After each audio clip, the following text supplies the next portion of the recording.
What's up, guys? Welcome to episode 36 of the Let's Talk Nerdy podcast. On this episode, we are talking Bears in Space, Chrono Odyssey, Children of the Sun, and Kemuri. First try, let's go. Adam, you know what? I knew you were trouble when you walked in, so shame on me now. I knew you were trouble when you walked in. Taylor Swift. If I'm not back in 5 minutes, just wait longer. You are now tuned in to the Let's Talk Nerdy podcast. I love it when you talk nerdy to me.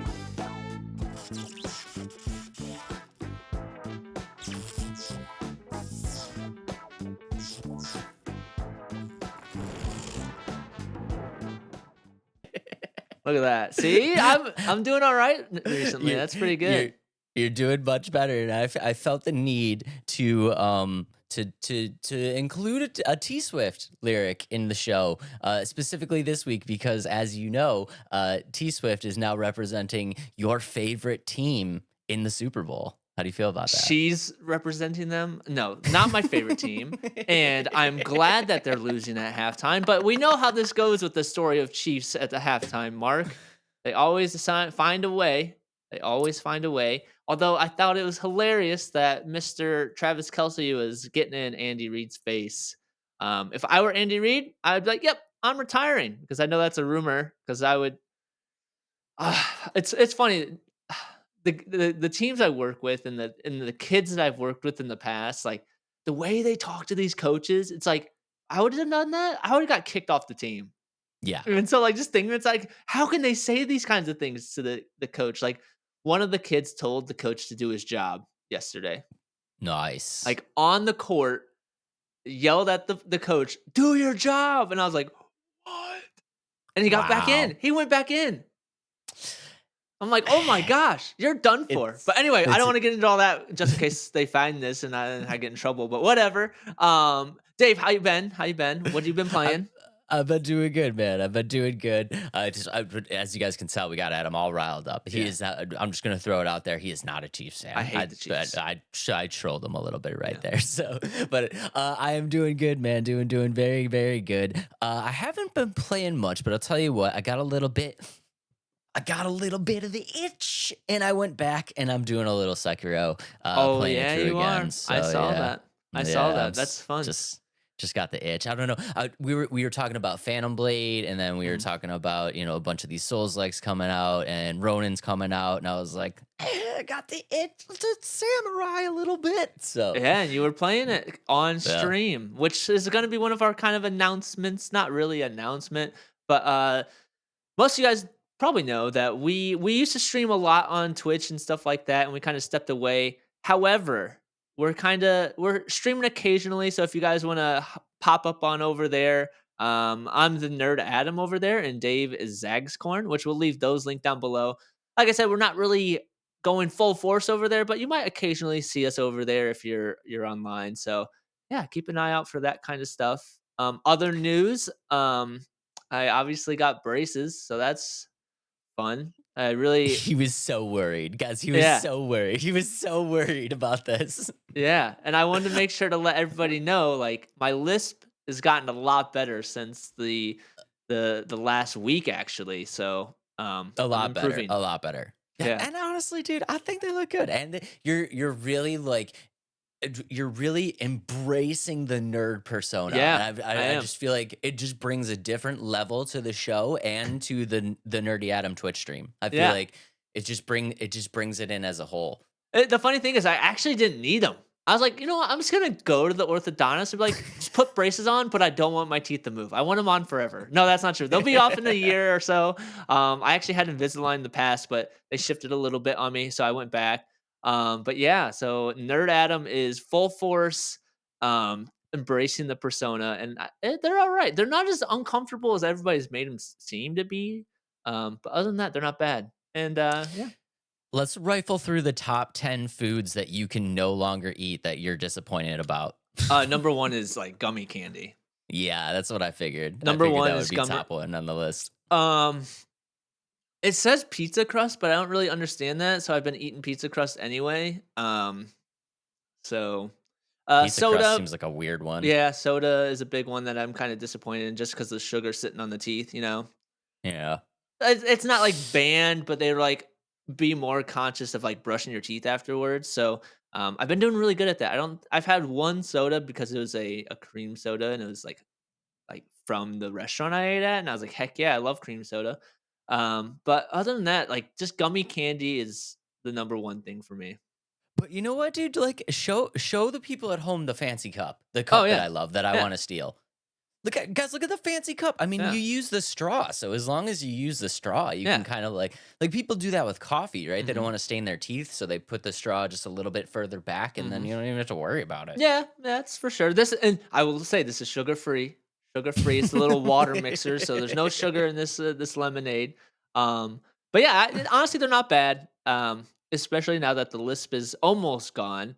It could be better, but other than that, I'm excited to see where they take me.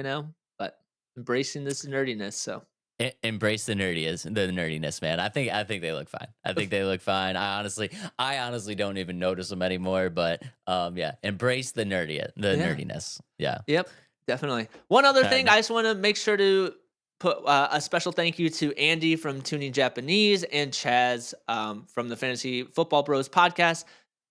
Really check them out. They were awesome the last two episodes, and we was a really fun episode for both of them.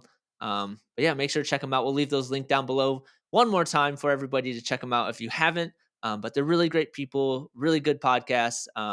Completely different podcasts, obviously. One's anime and one's fantasy football, and we kind of met in the middle with video games. So that's kind of where we brought them together. So, but check them out. They're really good people, really cool, and we had a blast with those episodes. Yeah, we had an absolute blast. I mean, Andy, Chaz, if you guys are watching, thank you again, man. It was a lot of fun. We learned a lot from both of you guys, and yeah, guys, please make sure to go check them out. They really was a good time having them on the show, and I'm sure that they will be back again at some point. Yes, definitely. Now the game I've been playing, Dave, which I know you know, and that This is the real elephant in the room, and I wanted to get to this so bad. Okay, I let's know you go. did. I know you did. Which is Suicide Squad. I've been playing Suicide Squad Kill the Justice League. I probably have 60 hours into it now. So quite a bit of hours. A lot more than Dave probably expected me to play. A lot more than many, many, many, many other people have played. But truthfully, yes, the game has some very big, glaring negative aspects. I'm having fun, Dave. I'm I'm having s- fun. I'm so nervous for you right now. Am I gonna get torched again in the comments? I think you are gonna get torched. Yeah, I think you are gonna get Well, I've torched. already been torched with my review. So if you haven't already, I did a review on the game and I didn't score it high. I gave it a 5 out of 10, which is that's a low number. You know what I mean? Like that's a means like that's a game that you probably shouldn't buy right away. That's a game you should wait on, wait for it to get better. And that's what I said in my review. But however, one of the comments says, "This game is fun for consumer junkie drones that are distracted by bright colors and explosions." Well, guess what? That's me. I'm easily distracted by bright colors and explosions, so it's a fun game to me. Like I said, there's a lot of things wrong with the game. I understand that, but it's a fun game if you one if it goes on sale ever, and two if you just like loot and shoot super crazy explosions. So that's just me. I mean, here's the thing, right? So, I mean, we are probably the only channel out there that I can really see that gave it any type of like positive review. And I think that number one, I commend you for going against the grain because we could have very easily copied a bunch of videos that said Suicide Squad is absolute dog water. And put up a Harley Quinn thumbnail and a big thumbs down, and just joined the joined the flood of videos that kind of gave it a hard time. But you didn't. Number one, I commend you on that. And number two, I think you went into it with the expectation of the game being what it actually is, and I think that's probably why you enjoy it a lot more than I would say most people, because we talked about it a lot. And from everything that I gathered about from, just talking to you about the game, you went into it just expecting like a cool looter shooter, and that's what you got. And I think a lot of people still went into I think the number one thing, and let's just get right to the point. It's because it's a Suicide Squad IP. If this game came out the exact same way that it came out and it was different characters that nobody's ever heard of, like if they created like an original IP for this and named the four characters something else and the bad guys were something else, I don't think anybody would have a hard time with this. You know what I mean? It's just like they were expecting something from the Arkham series and they got this, and you know, I don't know. I think that was a mistake in expectations. I would agree. Unfortunately, I don't know. Like I said, I've been just enjoying it. And there's actually been people that have enjoyed it. I will say there's a lot more people playing that than people think. Big things I want to see with the game is like I wanted to add a lot more to it, if that makes sense. But I know they're going to be the characters on the radar to like more playable characters is Mr. Freeze, the Joker, Samurai, and there's one more I can't think of. Or not Samurai, Katana, sorry. And then there's one more I just can't remember the name. So there's some on the list that are pretty cool. And I saw a meme. If Mr. Freeze doesn't move like Frozone in The Incredibles, should not be in the game. So, but That is my one actual qualm with the game, because I don't have a ton of qualms with the game, but I did see their incantation of the Joker. Um, mm, yeah, it could be better. he's one of those characters you got to do it right or just don't do it, and that's the one thing that really kind of irked me a little bit. I was like, "Ugh, that's bad. That's bad. That's really bad." Yeah. Take it how you want. Check out the review. Keep looking at gameplay. And if it's a game that you want to try out, just try it. Don't listen to other people. I mean, listen to us because it's Let's Talk Nerdy podcast and it's what we want you to do. But try to get your own opinion. If you want to wait for it to go on sale, do it. But if it's intriguing to you, buy the game. Like it seriously is fun to me. And I hope they make some improvements in it. And I think they will. The more people seem to realize what type of game it is. Yeah, and I think probably the positive on the consumer side of people just relentlessly crapping on this game is we all know that it will go on sale most likely very soon. And I will say one more thing. So there's another like live service game out there that a lot of people are happy about. Like, I think it's really fun, and that's Helldivers 2. Have you seen people playing that game? Here's my opinion. That one looks boring to me. Like, I think going from Suicide Squad to Helldivers, like, and I'm gonna get tons of smack for this. Like, it's so like horizontal. Like, it doesn't have the feel to me that like how Suicide Squad has. Like, it's always chaos. Whereas like Helldivers, I felt like I saw somebody running for so long compared to like me and Suicide Squad, where I'm just blowing everything up all the time. So that's kind of my opinion. I haven't played Helldivers 2 yet, so that's a before playing thought or like insight on it. But I to me it doesn't look as interesting to me. But that's again, I'm a consumer drone junkie who is distracted by bright colors and explosions, and I'll admit that. So I'm still recovering from my No Man's Sky debacle, so I'm gonna sit this one out. sounds good. Sounds good. Moving on to our first game, Dave, and that is Bears in Space. Initial thoughts. Let's hear it. What did you make me watch? I made you watch a lot of funky games, but this has got to be one of the top ones as well. This looks incredible. Yeah, see, it's one of those games that it's like you don't expect it to be fun, and then you look at it and you play the demo, Adam. So I did play the demo, and there's a lot of things I want to say about it, but you want to start out with the trailer? Yeah, let's go ahead and pull up the trailer. If you guys have not heard of this absolute gem, Bears in Space, which will be dropping on March 22nd, so very, very, very soon. What we're looking at right now is a just, what do they call it? A bullet hell FPS? Yeah. It's a FPS with just, again, for that drone or that consumer drone junkie, it's pretty colors, big explosions, a lot of shooting, a lot of destruction, and it's just a game that has tons of different randomness to it. You play as Max Atwell, and your DNA is combined with a she-bear named Bertana, and yeah, Bertana, and so like she gives you some abilities like a bear. And really, it's just a horde shooter that has bright colors, explosions, very simple. Um, it's supposed to be very fast paced, which to me it looks like a fun game, right? It looks like a really, really fun game. Yeah. So it's good. It, guys, it's going to be developed by Broadside Games, which is just honestly, from what I've seen, just three friends that have come together and made this game.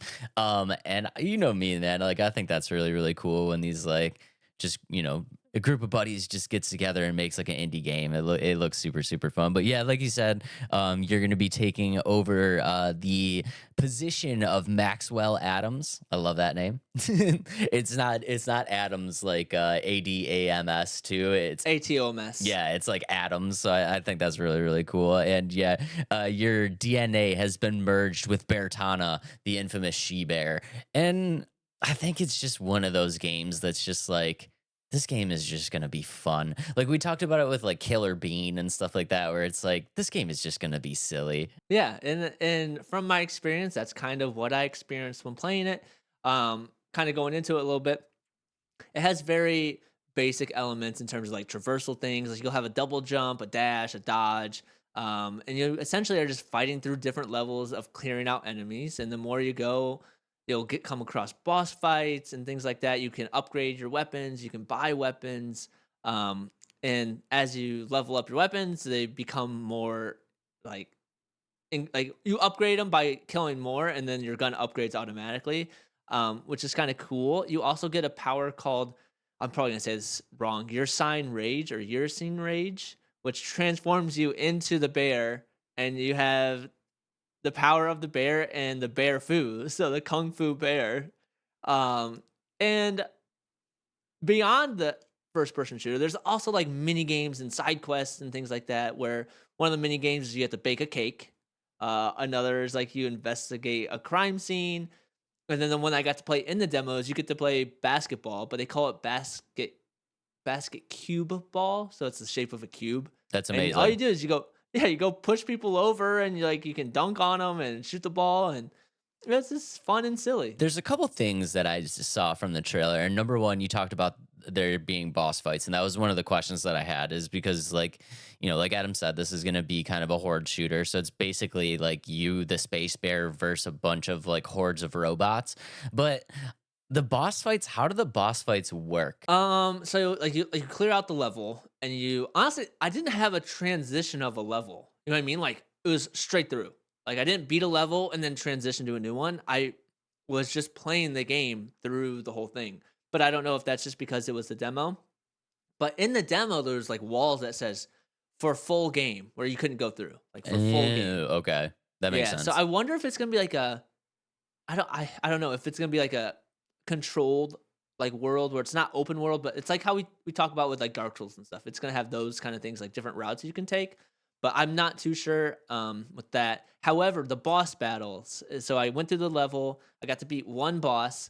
Um, it was pretty easy, to be honest. It was really easy. But I wonder. So even in the description of like when the demo popped up, it's like you will not have these guns in like this level of power when you play the actual game in this level. So I wonder if like they just gave it to you so you can like experience the full thing before like you know what I mean? Like they wanted you to have like this is what it'll feel like once you get all the way up there. So but other than that, the boss battle was fun. Very, very easy for the first boss that I played. Is it kind of just like a tanky health bar? Like how are the bosses like? How are they like attacking you? Like what's like the scheme of the boss? Are they very mobile? Is it more because it kind of just looked from the trailer like when there was that scene in the trailer, it looks like you're fighting like a gigantic blender. Yeah, and that's what it was. So the boss I fought, I think it's the one that you're talking about. Essentially, he like spins around with a ray of like laser that goes around, and then after you beat the first phase, he hits you down with like he swings like a bunch of hammers that you have to dodge. And I felt like there's so much health like pickups along that whole thing, health and ammo, and so like it just made it really easy. But it was cool. It was a fun game, and I think it's a game that you may overlook just because like it is like a smaller game, and it's a mindless first person shooter, and that's what I like about it. Again, colors and explosions, and I like it. So I was curious about the weapons that you saw too, because if do you have like any insight on like the weapons that you were able to use? Because again, if you look at the trailer, like you would think like this like bullet hell first person shooter as they call it, you'd be seeing stuff like shotguns and like automatics and stuff like that, but it looks like you almost had like kind of like toy style weapons. Yeah, it looked strange. there's one gun that I unlocked. It literally was like the bear was holding this little teeny blaster, like literally like pinching the gun, but when he shot it, it shoots you back as Oh, well. like the So mini like cricket from yeah, Men in Black. yeah, exactly. And so that's what they have it done. Tons of different guns that it says up to 25 different guns. And I'm sure they can add more with DLC or patches and all that stuff. But so there's going to be 25 different guns. The one I unlocked was an SMG, a pistol that which is like it has infinite ammo and like it's just like a pea shooter. Like it really doesn't hurt anything. A shotgun, um, a Gatling gun, and then a rocket launcher. And so like it's very fun in terms like there's different ways to shoot enemies. One thing I did complain like I was complaining about is like the ammo, like you deplete the ammo so fast, but as you level up, you can level up the capacity of ammo. But I was like, man, I just started using this gun and I'm already out of ammo. Like so, like you kill one enemy and it's like the ammo's gone. So Oh, sweet. Here's 60 rounds and they're gone. yeah, exactly. That's exactly how I felt. But there's also a lot of spawns of ammo, but never the ammo I wanted. Like I wanted tons of RPG or like the rocket launcher ammo, and it never seemed to pop up for me. Yeah, the guns themselves just looked really weird. I was getting vibes of like the early South Park games where you had like super weird stuff like the cow launcher and like these almost look like he's like holding like Nerf guns or something. It kind of reminds me of that game that was made by the same Rick and Morty people. Oh, wow. High on Life. It reminded me of that kind of weapons. Like how it was just completely goofy alien guns, but this one it has that kind of feel to it with the gun wise. And even like the way the game played kind of felt like High on Life, to be honest. Like a very simplified version of High on Life. I think it looks really, really cool. The one thing that I couldn't find though, and I don't know if you have any insight on this, is this a single player campaign or is this gonna be like an online like co-op that you can play with friends? And that was actually one of my complaints. I think it is just a single player game. Just a single I think player? this yeah, I think Okay. this is one that could definitely have been super fun to be multiplayer, but my wonder with it is it's so small of like a group. Like they probably can't handle like servers and stuff like that. But maybe in the future if this game does well enough they would consider unlocking something like that. But it would be fun to go around shooting like friend or not shooting friends, but like having groups of people play with me. Oh yeah. No, it would be fun to do like a multiplayer co-op where you could get like two or three buddies together and like maybe they work out a system where, if you load in with X number of people, like the difficulty kind of ramps up to, accommodate for that. But it was weird that I couldn't find anything on like the online support or, anything like that. On Steam it says single player. Yeah.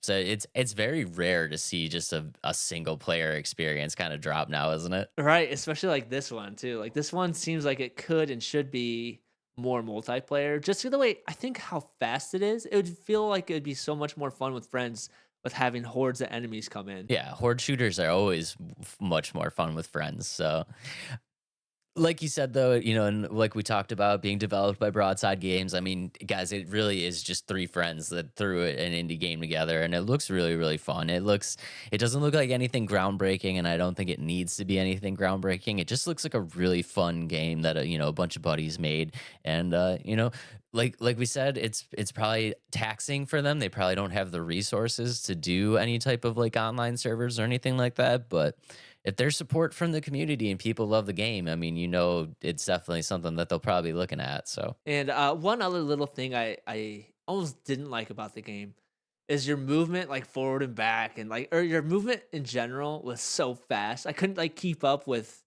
how fast I was moving compared to and then I had to bring my controller sensitivity like way down because like I can't keep track. So that's my only complaint, but I think that's how it's supposed to feel, like really fast paced and like you should move fast, the enemies are moving fast.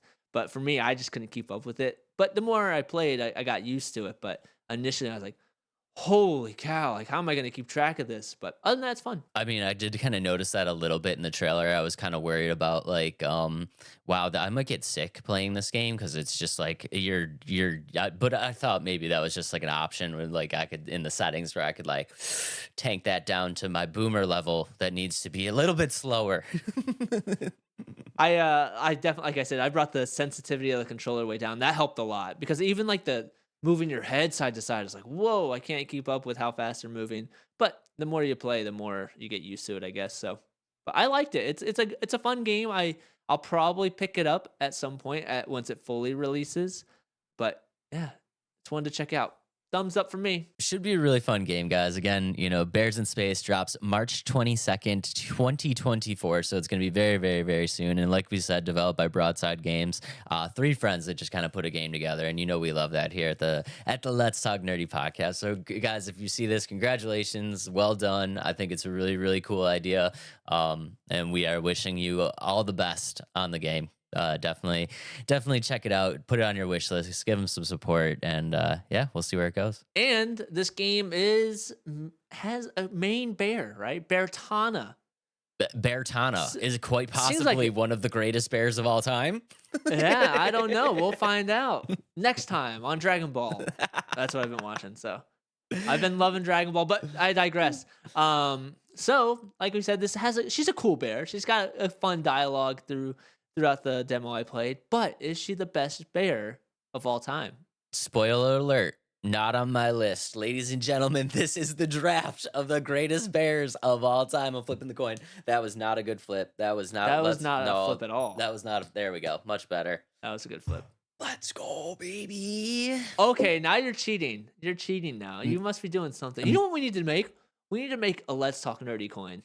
Ooh, or a Let's Talk Nerdy spinner that we could put on the screen. We could put a spinner on the screen so there's no shenanigans. We can try that. Not to say that I do any shenanigans when I flip the coin. You said you shaved down the coin, but anyway. Wait, you're cheating me. I need to know. Like, you're cheating me over here. Okay. Well, I mean, that's okay. I don't think I'm going to take your first pick anyway, because I'm going to take my boomer self, and I'm going to go deep. I'm going to go deep into the well of one of the greatest bears of all time. And I don't think this list could be complete without the one and only Mr. Fozzie Bear. Okay. Definitely not on my list. Waka Waka? No? Muppets? Nothing? I'm so old. Muppets? Okay. All right. All right, dude. All right, you boomer. Just kidding. All right, my first pick is Baloo from Jungle Book. That was number 2 on my list. See, such a good bear. That was number 2 on my list. The bare necessities. Forget about your worries and your strength. So welcome to the song that I'll be singing for the rest of the night. Thank you so much, Adam. You're welcome. Okay. You're welcome. Well, since Adam took my next pick, I'm going to go in a very different direction. And we are going to go with my second pick, the one and only Mr. Ted. Oh, from like Ted from Ted, yeah. The dirty Ted from Ted. Dang it. Ted the dirty bear. That was my number 2. Gosh darn it. That's a good pick. Good pick. Let's go. All right. My second pick is the Icy Bear. From like the Icy Slushies, you know? That's a good one. Yeah. I didn't even think about that. Yeah. Let's go. Okay. All right. Next up on my list, I am going to also travel back to my boomer history, and I am going to take the one and only Mr. Yogi Bear. Ooh, that's a good one. Hey, boo boo. How about them picnic baskets? It's funny you say that. My follow-up or my third pick is Boo Boo. You're taking Boo Boo? I swear, I had him on my list as number 3. So let's go. Partially because when I was a kid, my dad would always call me Boo Boo, and like that's what he'd do. Hey, Boo Boo, let's go get some picnic baskets. Yeah, exactly. So that's why I'm taking that one. That's a great 1-2 punch. Okay. All right. Next up on my list, guys, we are going to go to the N64 era, and we are going to grab the one and only Mr. Banjo from Banjo and Kazooie. Yep, I knew that one was gonna be on the list. I love that one. But it wasn't on mine. I loved Banjo and Kazooie. It was like Mario was like top tier, and then Zelda. I think Zelda's better than Mario, but in the grand scheme of things, Mario did much better. And then Banjo and Kazooie was like that N64 RPG that was like That was yours. sus underrated. It was good. That was a good. Yeah, that was a good game. Okay. My fourth pick is Yogi. Oh no, you already said Yogi Bear. My fourth pick is Coda from Brother Bear. Let's go. Yeah. That's a good pick too. That's a good pick. Okay, and to round off my draft, we're gonna go back to school, and we're gonna go to one of my favorite bears of all time. We're gonna go with the one and only Mr. Smokey Bear. Just remember out there, only you can prevent forest fires. I had that on my list. That was my number 6. If you took some of mine. Looking at you guys out there. Looking at you guys out there. Only you. Only you can prevent forest fires. All right. Dang. I got some good honorable mentions. So, dang it. All right. My 5th pick is Little John from Robin Hood. Let's go. Was that an honorable mention for you? That was an honorable mention for me. Yeah, it's such a good one. Love the animated Robin Hood. It is such a good movie. Yeah, it really is. That's so good. And just a little bit of a round of applause right now. We have completed the best bear draft without mentioning Winnie the Pooh. We did.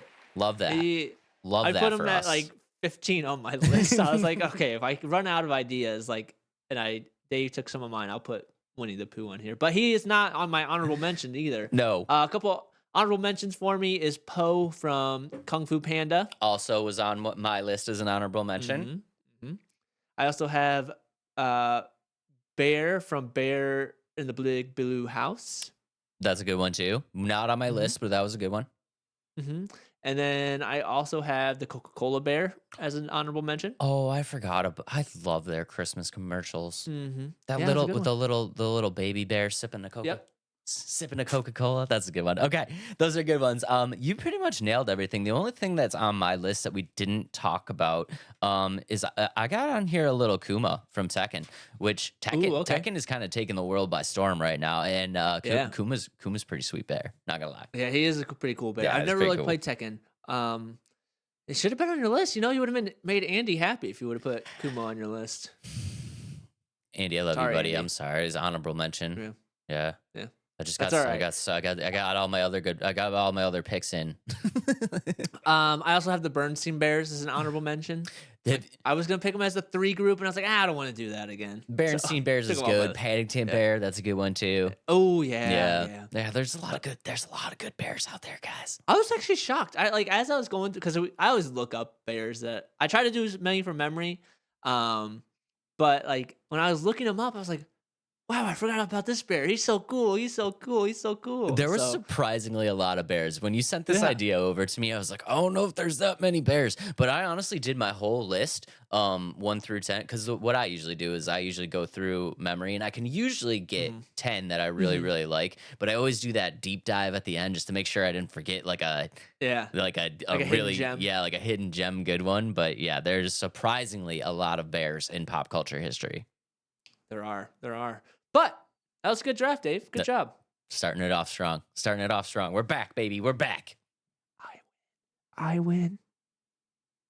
We'll see. We'll see in the comments. I got a couple wins in the comments. Waka waka. I got the wrestler draft. I cannot believe you won that wrestling draft, dude. I think it's 2 people that did it for me. The Rock and Stone Cold Steve Austin. If I didn't have them on my team, I would have lost. I mean, I had the Heartbreak Kid, bro. Yeah, and you got a lot of crap for having the Heartbreak Kid. He's so good. Little sweet chin. Yeah, not many people like that one. They actually had some comments against that one. Anyway, moving on to our second game. Dave, let's hear it. All right, ladies and gentlemen, we are talking Chrono Odyssey. Adam, I have one question. Did I do it? Did I finally find a Souls-like that you are interested in? You almost did, Dave. You almost did, and I'll tell you why. When I first watched the trailer, the actual gameplay trailer almost had me. Like, I was like, whoa, this looks cool. You can have different powers, different things in that sense, and it's multiplayer, like MMO, like you get to play with a lot of people. And then the boss fights popped up. Really? Okay, all Yes. right, all right, okay, okay. Guys, real quick before we do that, let's roll the trailer real quick Mhm, because I have so many questions about this.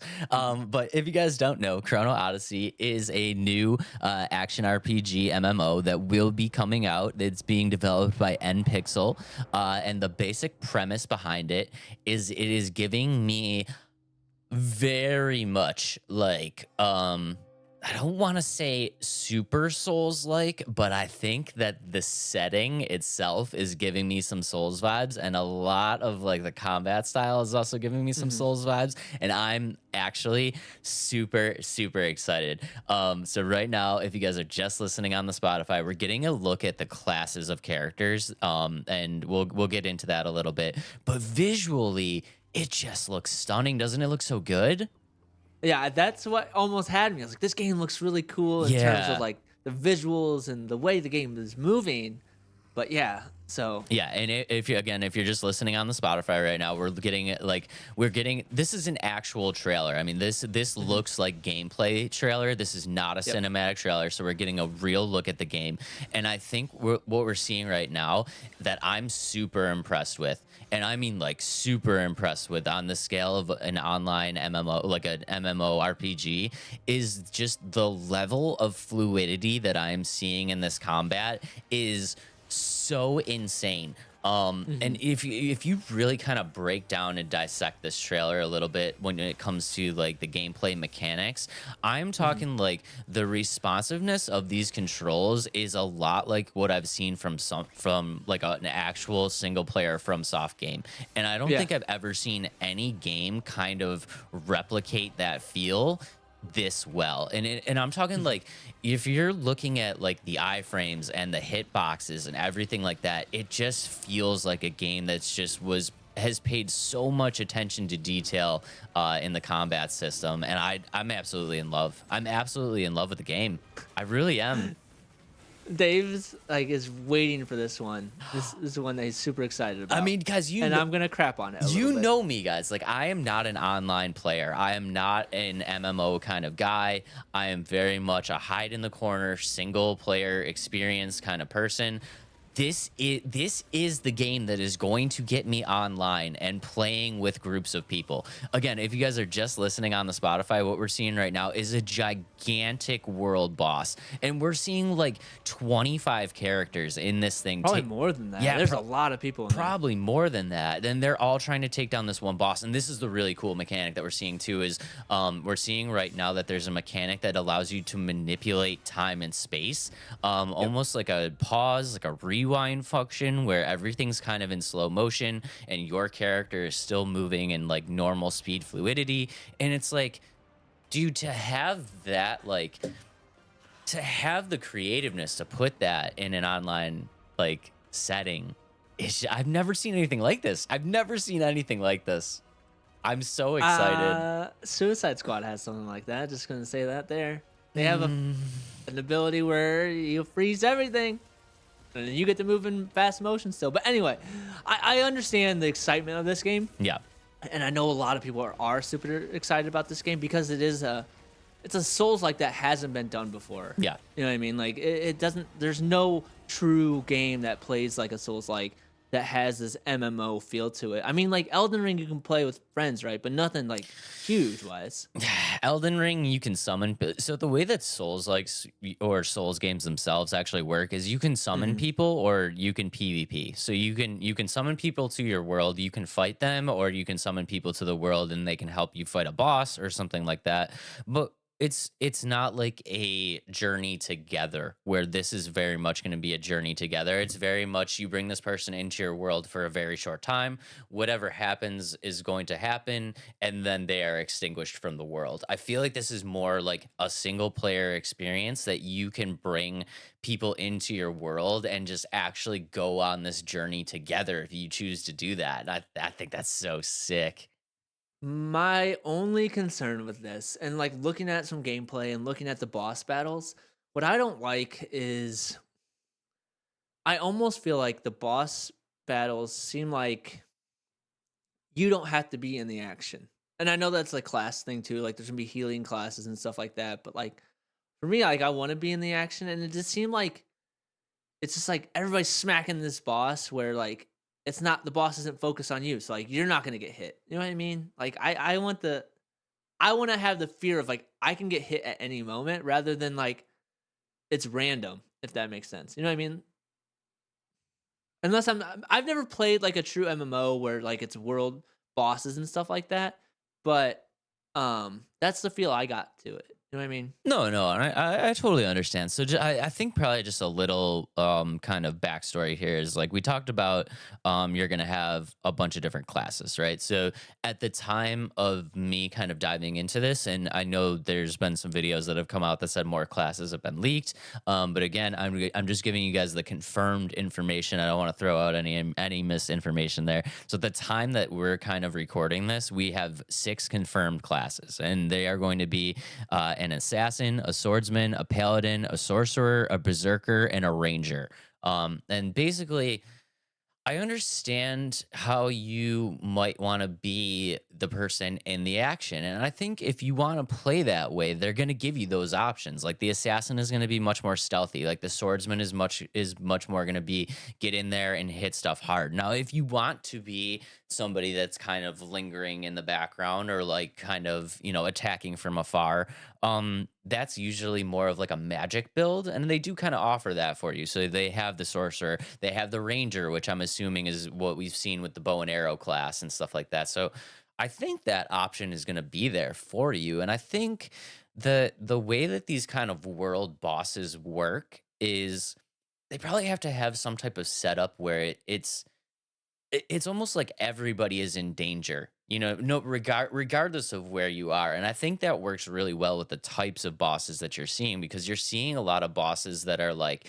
dragon-esque or like huge monsters where they're going to be able to spread these attacks around instead of just doing like, a swipe with their hand or something like that. It's going to be much more of like, we're going to do a fire breath where it starts from here and goes whoosh all the way through, and like, you know what I mean? Like it's gonna give you real elements of danger throughout. Okay, maybe I'm just not looking at it the right way. I will say like the one-on-one battles with some of like the enemies. See, those look really good to me. Like when she had the bow and arrow, that's my favorite. But when she was like shooting her bow and arrow into those like single player enemies, that's where I was like, whoa, that looks cool. Like I might want to play because of that. And then I don't know, like the boss battles just felt weird to me. I just feel like it. I don't know. I don't have a good explanation why they didn't look good to me, aside from the fact like maybe it was too much of like it almost seems like they're bullet sponges too. You know what I mean? Like they feel like they just absorb everything, and I know they are because it's an MMO and you need tons of people to take down these big bosses. But I don't know. I don't know. No, no, I mean, I understand it, I get it, and like, yeah, they're definitely gonna be bullet sponges. I mean, but I think you're also, I think what we're seeing, like in a traditional MMO, you don't really get these kind of gameplay clips so much of just what feels like single player experience. You know what I mean? It's always kind of just like all about being in large groups, and I think them showing us these clips of this, like what feels to me like a single player experience, means like, yes, this is an open world MMO, but it's also like probably something that you could tackle alone if you chose to do that route. And I think that's really, really cool, because the way that they kind of described it is like you're traveling through this world and you're meeting people along the way, and you can kind of decide to let them into your world or not. You know what I mean? So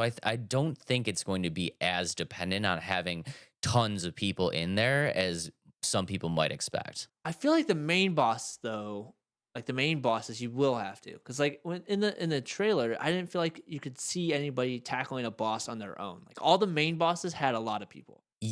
Yes, but I think what that's kind of looking at is like, so that scene where there was like 30, 40 people all trying to take down that one boss, right? So that feels very much like a world boss, something that you plan to do outside of the main storyline. I feel like that's probably not going to be like something that's mandatory to complete the storyline. Does that make sense? I've never played these games. I've never played big MMOs like this.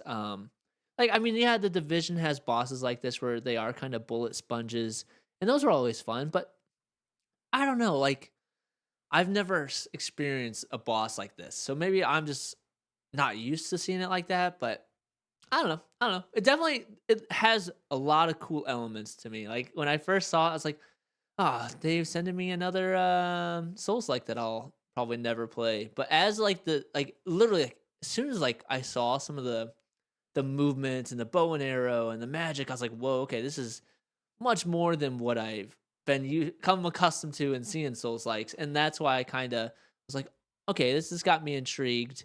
Um, and I think it's one that I'll definitely give a shot, especially because it is supposed to be a free to play game. So like it's not one I'm like, nope, never gonna play it, especially because it's free. I'm gonna download it, give it a shot. I'll play with you on the PlayStation, and we can kind of go from there and either fall in love with it or never pick it up again. And that's pretty cool to me.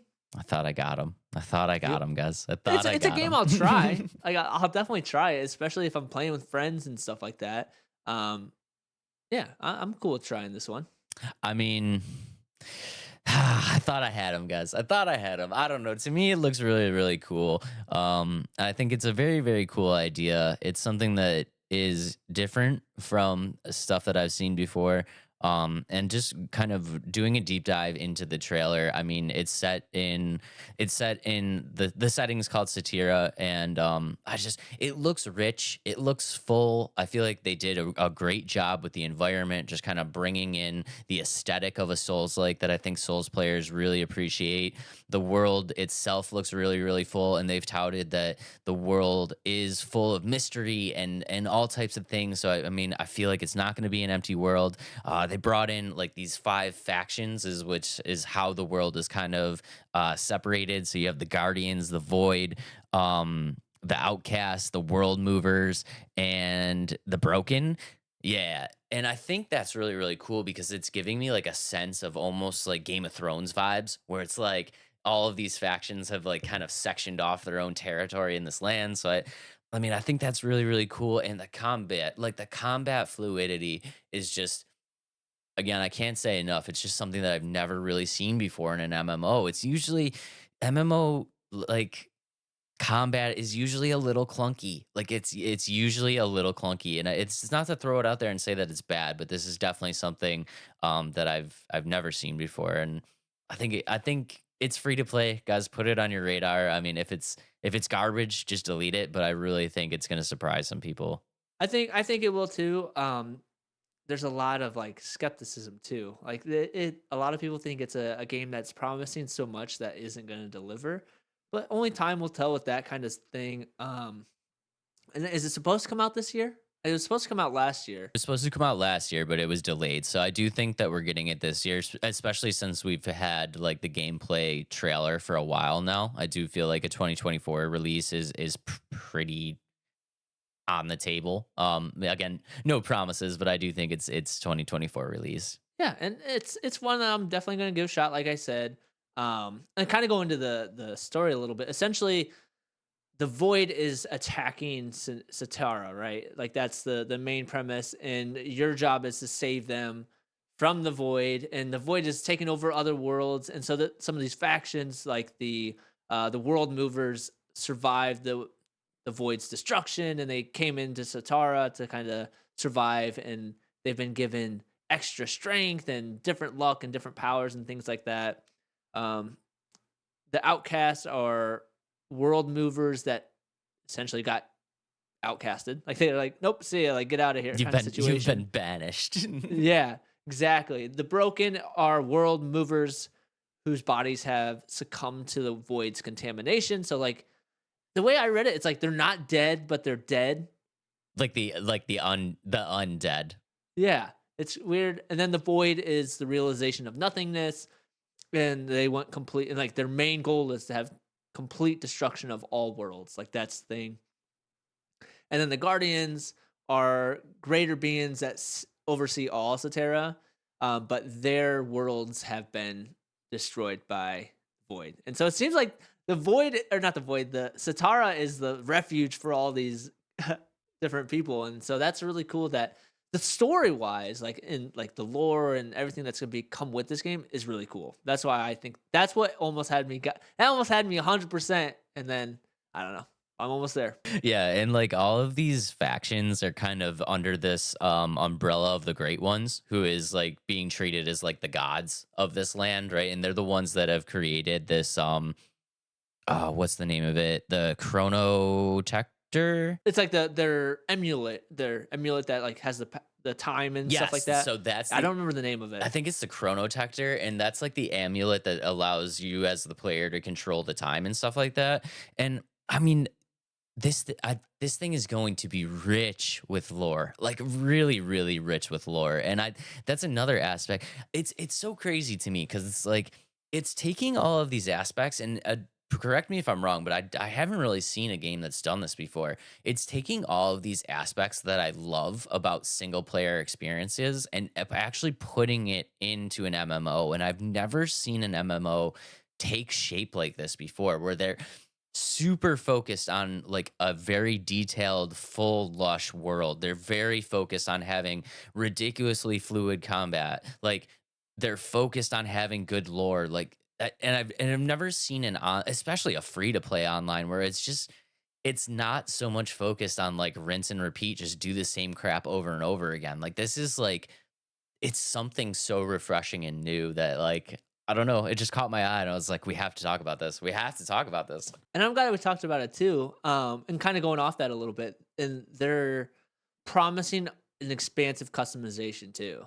Like it's not just like, oh, pick form A or form B. Like, no, you'll get to customize your character to your liking, especially with the classes and all that stuff. So again, like you said, it's I'm not like I don't know MMOs enough, and I don't know Souls likes enough to like say that there is anything else like this. But for me too, like I haven't seen anything like this either. One cool thing that I saw about the classes is they're not gender locked. So regardless of what you want to be, if you're male, you want to be a male. You're female, you want to be a male. Whatever class you want to be. It's not like like the swordsman is only men. You know what I mean? So that's kind of cool. I think it said that you can switch your classes too. Like if you're over one, that you'll be able to switch. You know what I mean? Like if you're done with this class, you'll be able to switch another. Yeah, so you can switch, and they're also touting that the classes themselves are going to have a ridiculous amount of combat options within them and different weapons and stuff like that. I saw one article that said that each class is going to have up to 25 different customizable weapons that you can switch seamlessly in between. So I don't know. That seems like a lot. But I mean, if they do it, good on them. I also think we should also have some level of skepticism because they are promising so much. They are promising so much expansiveness to this game and lore and the world full of life and you know what I mean. So I feel like they're promising so much, so we gotta dial back our expectations a little bit just because they are promising so much for a free to play game. You know what I mean? I understand the skepticism. I really, really do. And I think in many circumstances, you guys know that like I am the eternal glass is half empty kind of guy. Mhm. But I think what we've seen so far is like you said, this game was supposed to release in 2023 and they delayed Mhm. it. And I think they delayed it because they did promise so much and they felt most likely that they weren't going to be able to deliver on those promises. So, I mean, I Mhm. think we've already seen that they're taking those promises very, very seriously and they're not going to release the game if it's not what they said What it they was going to be. I don't know. I think that it's tough with these big old games that do promise so much. I mean, you look at the day before? Yes. They promised so much. They were in development for a very long time. Like not fooled everybody. Everybody had the skepticism, messed that up, and then you look at Cyberpunk, who had corrected themselves and like became a really good game, but they promised so much, and No Man's Sky promised so much. So like, there's games that promise so much that seem to hold people, and then it gets released, and they're like, what happened? There is always that chance. I mean, I don't want to I don't want to be the eternal optimist and say no way. Yeah. There's no way it's going to happen. I mean, there's Yeah. always that chance, but Yeah. I think so far from what I've seen, especially out of the gameplay and out of the trailers that we've seen and what's come out from NPixel and them already delaying the game, I don't know. I'm super hopeful. It's probably the game that I'm the most hopeful of delivering on these promises in quite a long A time. while. Yeah, in Yeah. quite a long time for me. I do have one concern, and my one concern is with one of the options that I think is actually really, really intriguing about the game, and that is this manipulation of time. And I'm not sure how this manipulation of time is going to work in an online setting where you're in like a world battle, like a world boss battle. I'm not too sure either. Does that make I sense? know, Like if yeah, I mean, say if there's so like I'm gonna go. 40 people in this boss Yeah. battle, right? If one person decides to rewind time, does that rewind time for the entire battle? I don't know if it's a rewind time, but more just slow time down.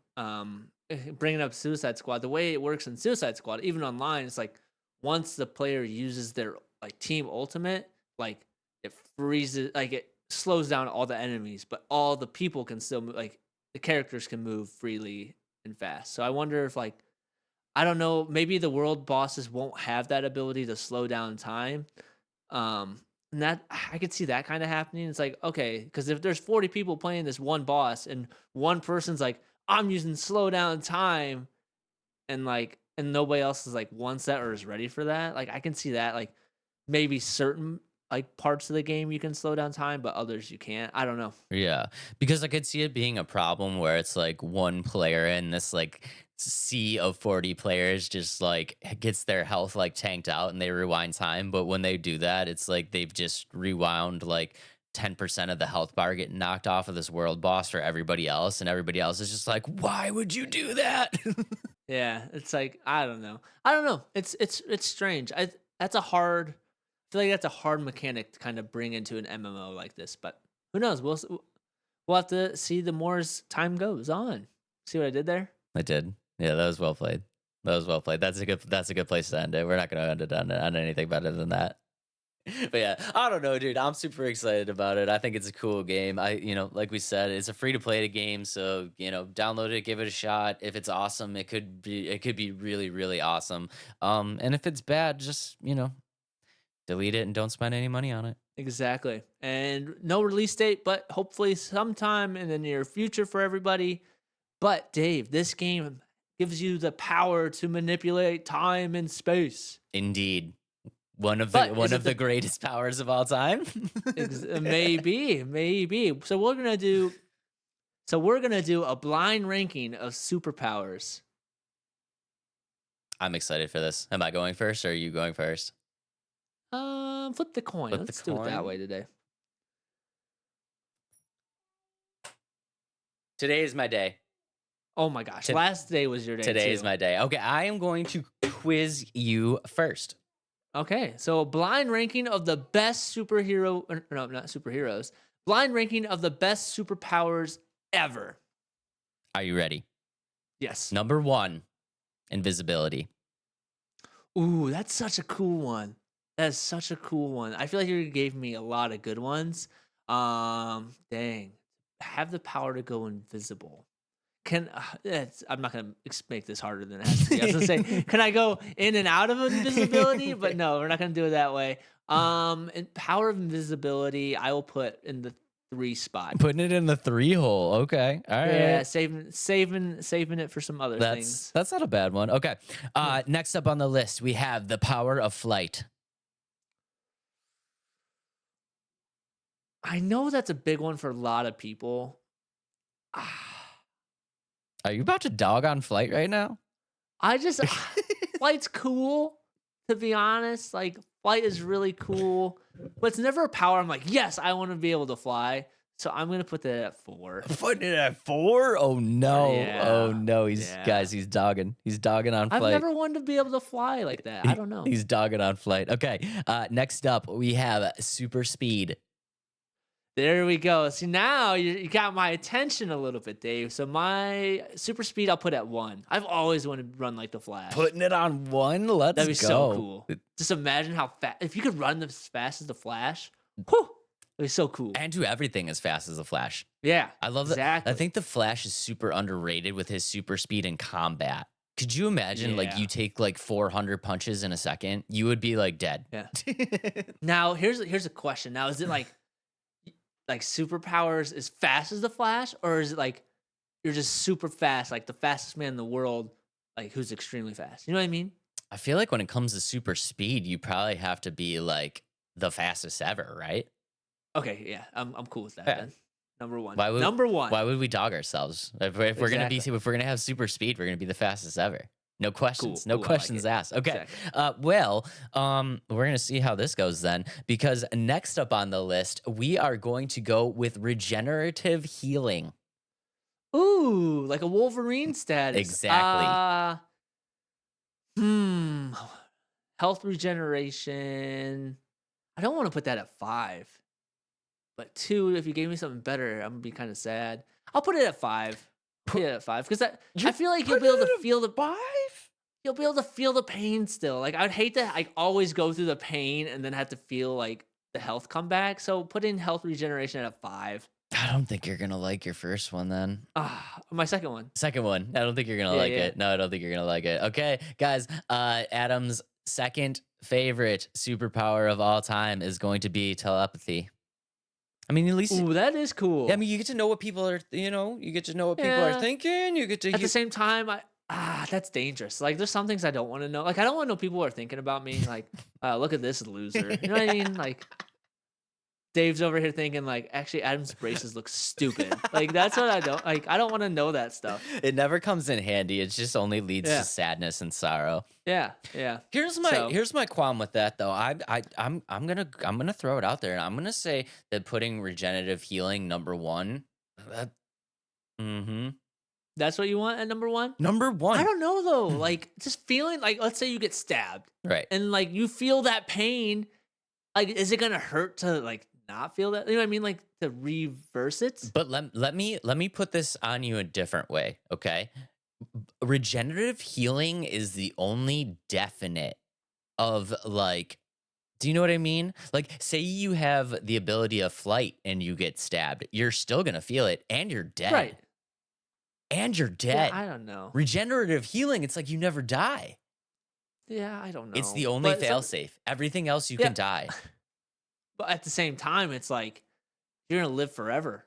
Yeah. Like your friends are gonna be dead, and like you'll be like 9,000 years old, and like I mean, you can make new friends. Yeah, Ra's al Ghul did it. He's cool. Yeah, that's true. All right, yeah. But I'm still keeping it at 5. Okay. All right, Dave. Say the line. The draft of the what? Blind ranking. The blind ranking of the best superpowers of all time. All right, Dave, you ready? Ready. All right, your first option is the power of possession, like possessing people. Why are you making me evil right off the bat? Yeah. Oh no. I'm going to put that at a 5. Not something. Not something. I think that's fair. Yeah. Yeah, that's kind of weird. Yeah. You know. That's all right. All right. Your second option is control gravity. Ooh.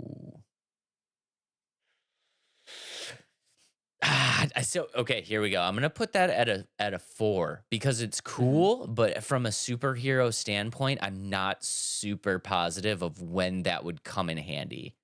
I mean, maybe like you could go anti-gravity and then like the evil guy can't like control himself well, but it's gonna be it's like Aquaman. It's very systematic. It's very situational based. Like if we're not fighting by the water, I'm useless kind of thing. Right. Yeah, and I guess like and kind of going like if they can fly, yeah, like, are they just gonna fly through your non-gravity? Okay, yeah, I guess that's kind of a. I'm gonna put it at 4. I'm gonna put it at 4. All right. Next option is the ability to teleport. Ooh, that's such a good. Anyway, like it's wherever you want to go. That's such an OP power.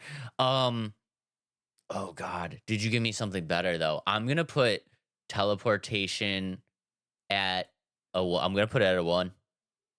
Okay, that's all I'm right. gonna put it at a 1. I think just the ability of things that you can do with being able to teleport in and out of places is just like that would come in handy so much. I would be very important to the team. You would be very important. Okay, your next power is sense other powers. Sense other powers. Yeah, you know when there's somebody powerful around you. 3. Yeah, 3. I'm so glad I put teleporting at 1. Yeah, that's probably a good idea. All right, your number is it 2 for you as well? Yeah, Yes. your number 2 is animal morphing. You can morph into different animals, and I That's think that's a really cool that's power. definitely a super cool power. I mean, it's not as good as teleporting, but yeah, that's super sick. Yeah. I'm happy with my list. I would not change my list at all. Would you put sense of powers at 5 though over possession? No, because it makes me seem evil. E- evil. Mwah. Oh, that's crazy. We literally just did the same thing. It's funny. Same wavelength. Same wavelength. Yep, exactly. Maybe that's our power, you know? But maybe we do have a little telepathy. Yeah, maybe. What am But I? moving on. On the count of 3, What are- say one animal. 1, 2, 3. Dolphin. Bear. Oh, We were close. I thought you were gonna say. I thought we were thinking like, oh, we just did a bear draft, so we both. That's say why I bear. didn't go bear because we were just talking Ah, about bears. dang I it. thought it was too obvious. Ah, dang it. Okay. Okay. But moving on to the next game, Children of the Sun, which is a game that kind of has a superpower, essentially, in a little way, not really at all. But essentially, you play as this character who is a sniper, and you only get one bullet, but you can move that bullet in the air a couple times. Ladies and gentlemen, I present to you Children of the Sun. And I played the demo. So let's pull up the trailer, Let's and then we'll talk about the demo a little bit. pull up the trailer indeed. Okay. So here's the thing.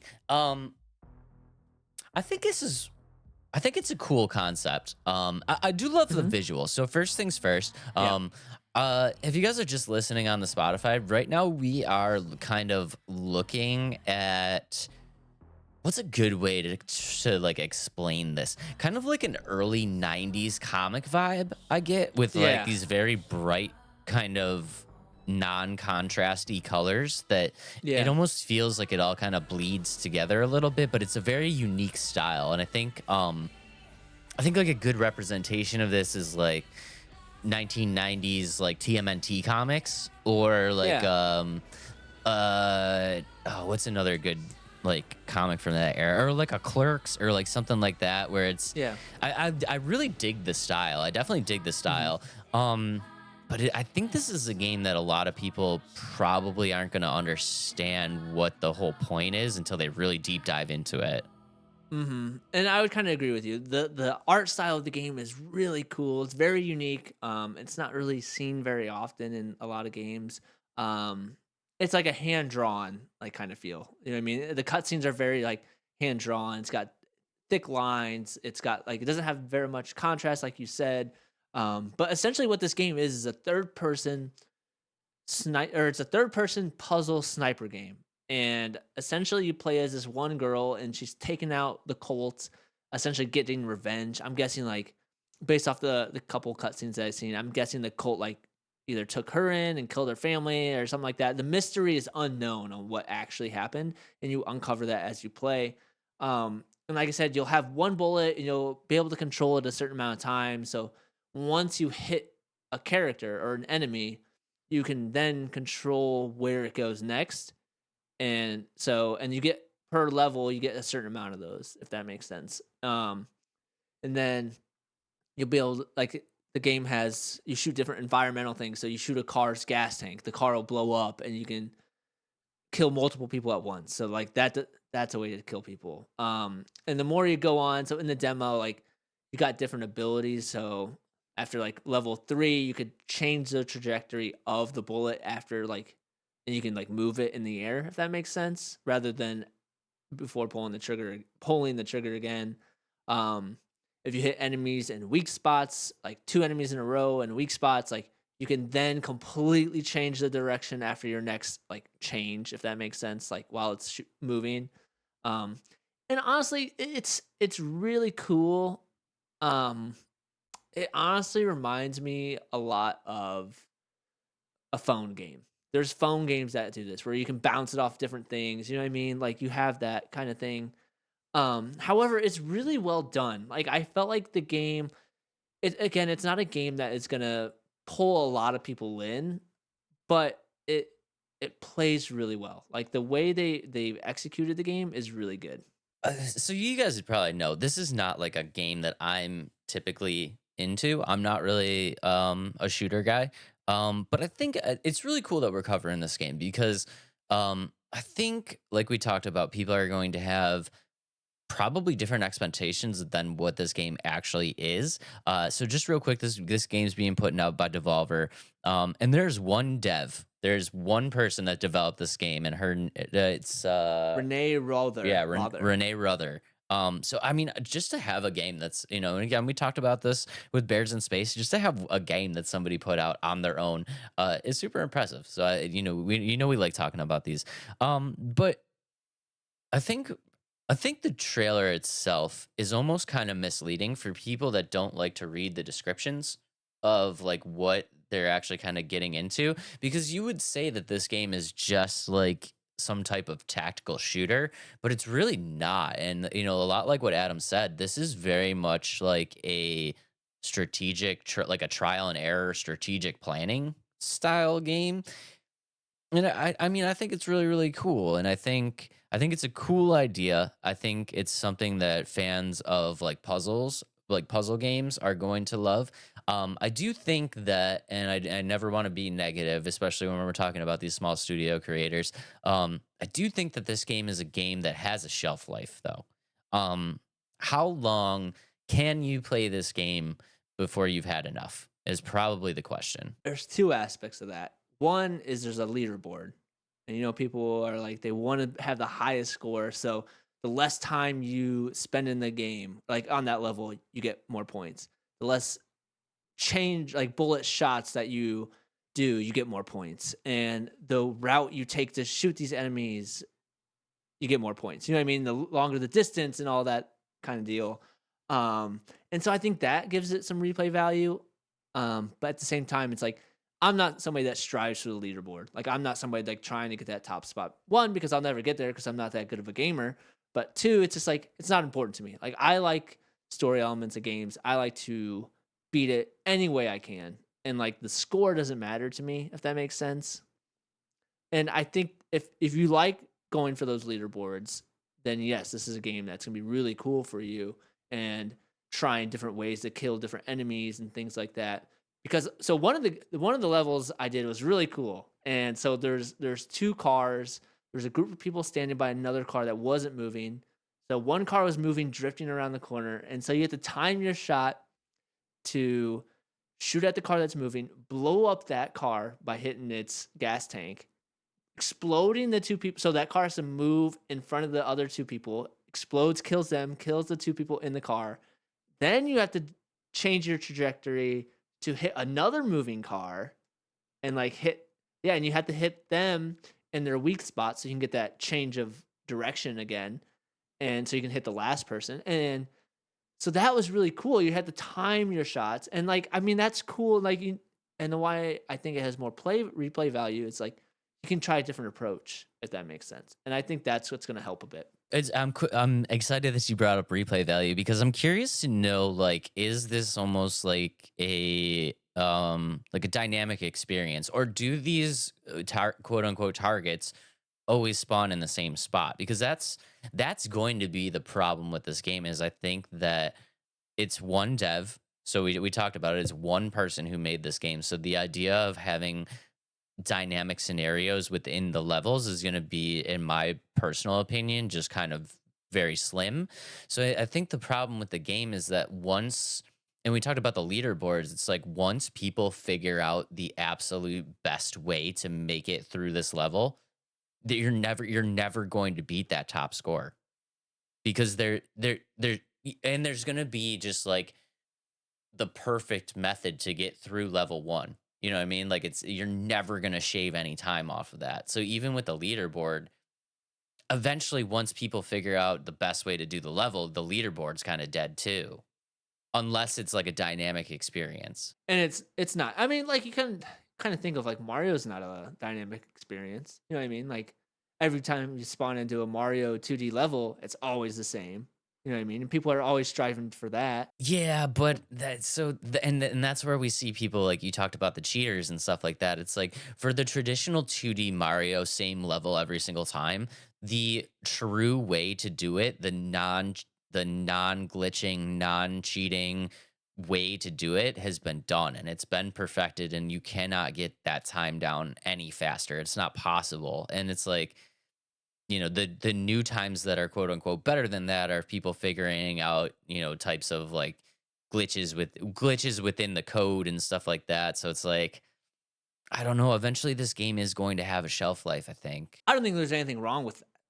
I don't think it's going to be a very expensive game either. So it's going to be a game that like, yeah, I'll pick up. It's $10, $15 or whatever it is. There's no price on it yet. And I think that's fine because it is a small indie game. And maybe this game is just her stepping stone. Like, what can I do, especially by myself, before like I get into bigger games? You know what I mean? And like we said, dude, like I think the game is cool. I think the idea is cool. I think like I'm a puzzle guy. I really love puzzles, and like I think the idea is cool. And again, it's a small dev, so I never want to talk badly, especially when it's one person making a game, because that is so incredibly hard to just make a game from start to finish. Especially by yourself, it's just so incredibly hard. And I do think the game style is really cool. The idea behind it is really cool. It's absolutely amazing that this person came up with this game on their own. But it does come down to price point. This seems like an experience for me that if this game is $10, $15, great, I'm going to grab it. I'm going to play through it one time. I'm never going to touch it again. And that's fine because I didn't expect anything else out of it. But I'm just worried about players that are expecting more from the game, or number one, not really knowing what they're getting into and being disappointed. Again, if it's a price point thing for me too. Like I like the demo, but I think I might have got enough of how much fun I was having with it with the demo. But if it's 15, $20, sure, I'll pick it up because I want to finish the story, because the story, it has a good story. Like, you know what I mean? Like trying to uncover the mysteries and things like that. But I don't know. It's one that, like you said, it will have a shelf life. Now, if she continues to like release levels and things like that, then that's a different story. You know what I mean? Like she'll be able to bring people in, like always have something. But I don't know, as a one-person dev, if she'll be able to expand on that frequently. So I mean, guys, it looks really, really cool. I mean, we love to support small developers here. So, if it's something that sounds like it's up your alley, head to Steam, add it to your wish list. We wish it all the best, and it really is a cool idea. And just a little bit more on the gameplay is like, Adam kind of explained it a little bit, but basically from what I've been seeing, and Adam, correct me if I'm wrong, is you're controlling this bullet. It hits one target, and then it switches to like this control system again, where you can control the bullet moving into separate areas. So it's a lot of very trial and error, like systematic movements to solve a puzzle. And I think it's a really, really cool idea. So, small devs, we love them. We show them all the support we can. So if it sounds like it's something that's up your alley, head over to Steam, drop it on your wish list, and show some support, because it's really cool that one person made this game from start to finish. Definitely. And it's one that got a thumbs up from us. Just check it out. Put it on your wish list. However, Dave, she's a cool sniper. You gotta admit, right? Pretty cool sniper, yeah. Pretty good with the guns. Pretty good with the guns. Pretty good with the guns. Pretty good with the. You know who else is pretty good with the guns? We did it again. We did. That's crazy. We both just flexed at the same time because we're so huge. Our muscles are massive, but save wavelength. We got some powers together. We're telepathic. Yeah, that's pretty cool. Anyway. Cool sniper, cool gunsman, but is she the best gunsman in fiction, pop culture history ever? Who knows? Spoiler alert, she's not on my list. She's not on my list. But this is a draft of the best gunsmen, women'smen. I keep saying that wrong. Just gunsmen. This is a gunslingers. No, that's Wild Wild West. This is the draft of the best gun shooters ever. Is that better? That was great. That was great. Yeah. Okay, this is the one draft that I want number one pick more than anything, and it's the one that I'm going to lose. Are you ready? Yep. Boom. You won? I can't tell. You won. Take them. Okay. Oh, you're not gonna take them. I know. Are we gonna be on? I know who you're taking. I don't know if you do, but I think now that you're saying that, I think I know who you want me to pick, or you don't want me to pick. So my first pick is Deadpool. Yeah. He wasn't my number one, but you mentioned if you wouldn't have said that, Shut up. Really? I swear to God, he was not my number one. I ruined it for myself. You ruined it for yourself. I need a minute. Yeah. I was not going to take Deadpool as number one. Sorry, Dave. I'm not mad. Where's my rage controller? Where's the rage controller? Hey, here, I'll send it through. Okay, well, since I screwed myself and Adam took Deadpool, there's only one place left for me to go, and I, of course, am going to take my boy, Mr. Keanu Reeves and John Wick. Good pick. Yeah, I just can't believe you did that. Although John Wick wasn't on my list. Not on your list? Not on my list. I could have had John Wick and Deadpool. 1, 2. Yes. I would have won the draft. I kind of went. I know, like we were gonna do snipers, and we changed it to just guns, people, in general. But I went with some snipers still. So my second pick is Bob Lee Swagger. Fans are gonna love that one. Yeah, it's such a good sniper. He's so cool. Yeah, and I actually really like the TV show. So not just the Mark Wahlberg movie, but the TV show is really good. So if you haven't seen it, Shooter, the TV show on Netflix, is really good. Check it out. All right. Well, with my next pick, I am going to travel back in time as my typical boomer ass does, and we are going to go with the one and only Mr. Leon, the professional from The Professional. Have you seen that movie? Nope. He's OG sharpshooter. OG sharpshooter. Mr. Leon, the Professional. Check out that movie. It's a great movie. That's a good one. Yeah. I'll have to check it out. Great movie. All right. My third pick is Deadshot. Because I've been playing Suicide Squad, so I got to put him on my list because he is a cool, accurate sniper. Really good with guns in general. So he is on my list. Welcome to the team. That's a good one. Okay, guys, with number 3 pick on my list, I will be taking the one and only Mr. John Marston from Red Dead Redemption. Ooh, yeah, he was gonna be on my list. Yeah, I like him. Yeah, that's a good pick. That's a good pick. He's OG. My fourth pick is Widowmaker from Overwatch. She's so cool. That's a good pick too. She's evil, but she's got the way her sniper kind of moves and the way she's cool. I like her. That's a good pick. That's a good pick. Okay, guys, number 4 on my list is going to be the originator of the slow down time to shoot mechanic, and that is the one and only Mr. Max Payne. Max Payne. Max Payne. That is totally going to be in the short. Just so you know. Dude, he's the originator of slowing down time to shoot bullets. So, cool. So good. That's good. I like that one. Okay, my fourth pick, I've already taken 2 from comics, so I'm going to change it up a little bit. All right, my fourth pick is Captain John Price from Call of Duty. Let's go. Yeah, I feel like you just the beard too. I feel like you went with much more traditional, like good picks, and I'm just kind of all over the board. Well, considering I took one of yours from right off the bat that you didn't expect me to take, it threw you off. Do you know what one of my favorite comments was of all time from one of our drafts? What's that? We did the draft of the best weapons, weapons draft, and my favorite comment was from my draft, and it just said sword, proton pack. Yeah, no, that was a good one. Yeah, that was funny. There's a couple of other ones, like there's one when we did like, oh, he went with the old games and he went with the new games when we did the worst games of all time. Like, people was like, oh, we can see somebody took the more recent approach and one took like the old game approach. Yep. It's funny. Keep the comments coming. Guys. Yep. We love it. Okay. To round off my list, I am going to go. I have a lot of ones on here that I feel like we should list. Okay, I am gonna go classic. I'm gonna go with a classic, and I'm going to go with the man with no name, Mr. Clint Eastwood from The Good, the Bad, and the Ugly. Wow. You know what I'm talking about? These are just I don't. You I d- know who Clint Eastwood is. You don't but I know The Good, know. Bad, and the Ugly? No, Oh man, you gotta watch that movie, dude. I'll have to watch it. I'll have to watch Clint it. Eastwood at his finest, spaghetti western, like top tier. I'll have to check it out.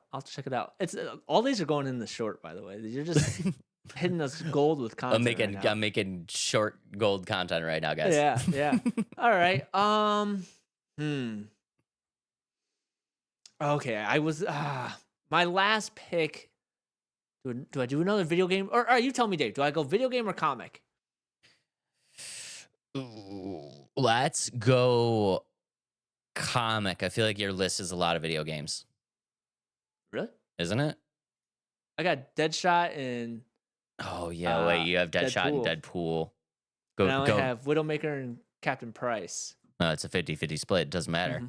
Mm-mm. Okay, well then, my fifth pick is The Punisher. Oh, yeah, okay. Comic was the way to go. Way to go. Frank Castle for the win. Let's go. Yeah, I like it. That's a solid that was a pick. good pick. That's solid picks. Okay, and we have two honorable mentions that we must throw out there, or else we will just get absolutely torn apart. And that, of course, is Mr. Arnold Schwarzenegger, the Terminator, and Mr. Sly Stallone, Rambo. We have to at least say those names, or we will get banned. We'll probably get banned anyway because they won't be in the draft of the video that gets uploaded. But some honorable mentions that I have is Agent Zero from the comics or Marvel Comics. Yeah. Agent 47, Hitman. Yep, I thought that was gonna be one of your number ones. I don't know why it wasn't, because you love the Hitman series. Oh, I feel like I messed up. I feel like I slept on Hitman. Gone messed up. I got Mordecai from Borderlands. That's a good one too. No, that's a good one too. And then there's one more I was just thinking. Oh, Nathan Drake, Uncharted. Oh yeah, there you go. Tons of good ones, bro. Tons of good ones that we missed. But let us know in the comments who is on your best gun shooters of all time. We'd love to hear it. Make sure you tell Dave that I won in the comments, because we know I win a lot. I feel like I should just get an honorable win because I gave you Deadpool.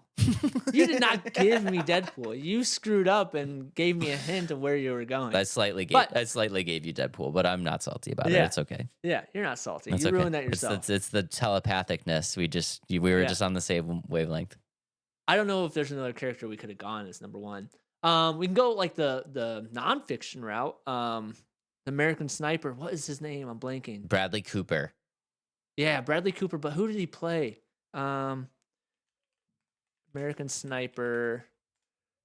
I don't want to look because I know who it is, and I'm gonna be so sad. I feel really, really bad, but I haven't seen that movie in so long. I cannot remember his name. Dude, it's so good. I know it's a good Kyle? movie. Kyle? No. What is his name? Chris Kyle. Oh, I was close. Chris Kyle. That's not what I was thinking. Yeah, that's his name. That is his name. Either way. Yeah. A great movie. So if you haven't seen that one, The American Sniper, based off a true story. Really sad true story, too. Yeah. But yeah, check that one out.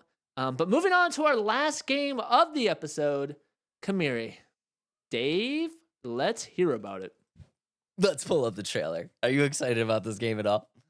Yeah, I am. I'm super excited about this one. Are you really?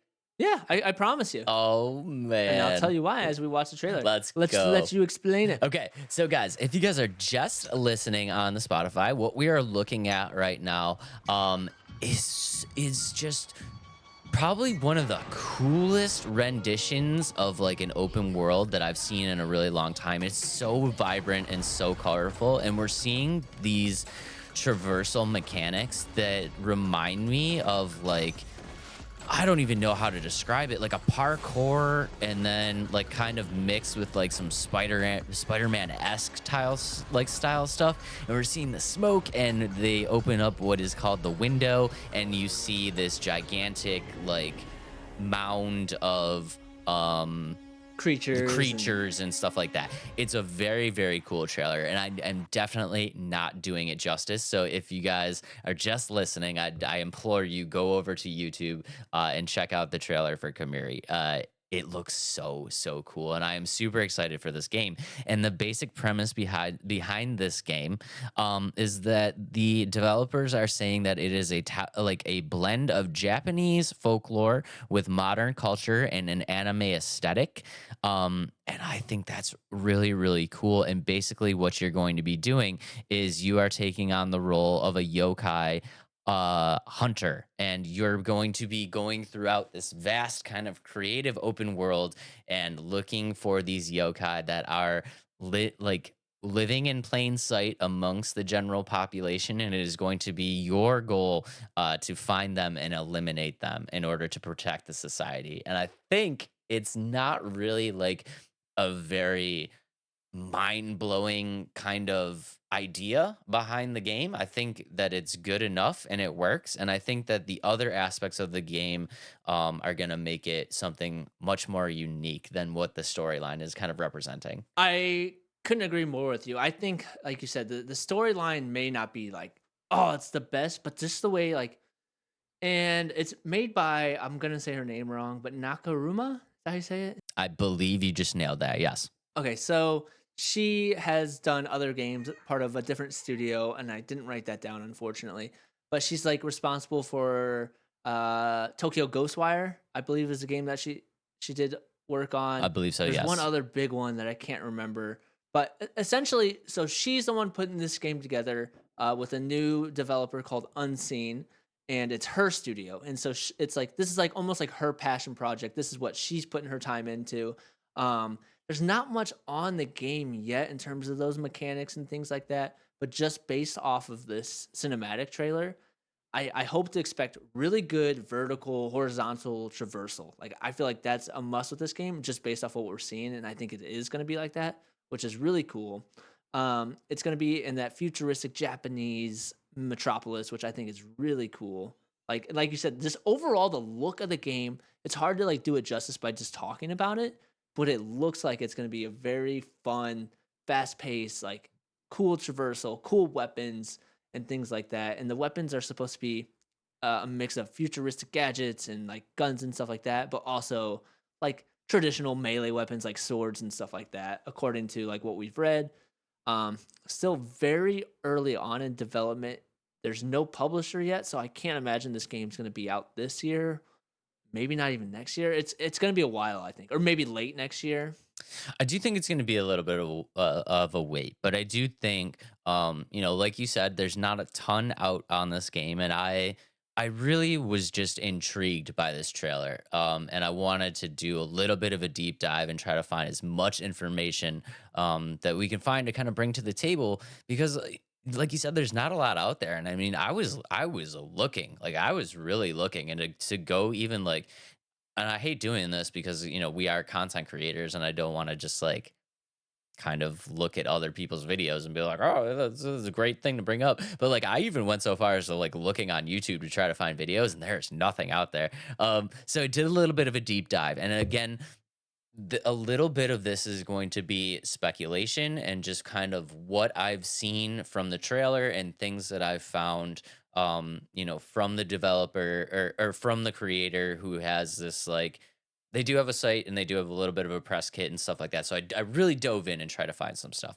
So the first thing that I kind of want to talk about is actually the name Kemuri. And I know I'm butchering that name, and I'm so sorry if I'm not saying it correctly. But basically, what that means in Japanese is that Kemuri is Japanese for smoke, and I think that you can see that in the trailer where they're using that smoke aesthetic a lot, and I think that's kind of a play on it's kind of a play on words, but it's also kind of a play on the mechanics of what you can expect. And I think that like this idea of smoke is going to kind of lead to the fluidity of the traversal, especially so much of what we've seen in the trailer is a lot of this parkour style of like sliding and jumping and like skimming down the side of the building and like like weaning through tight corridors and stuff like that, like being as fluid as smoke in your traversal. So that's the first thing. I think, like you said, the traversal system is just going to be so cool in this game. And then kind of leading into what you're actually doing in this game, we talked about you are a yokai hunter.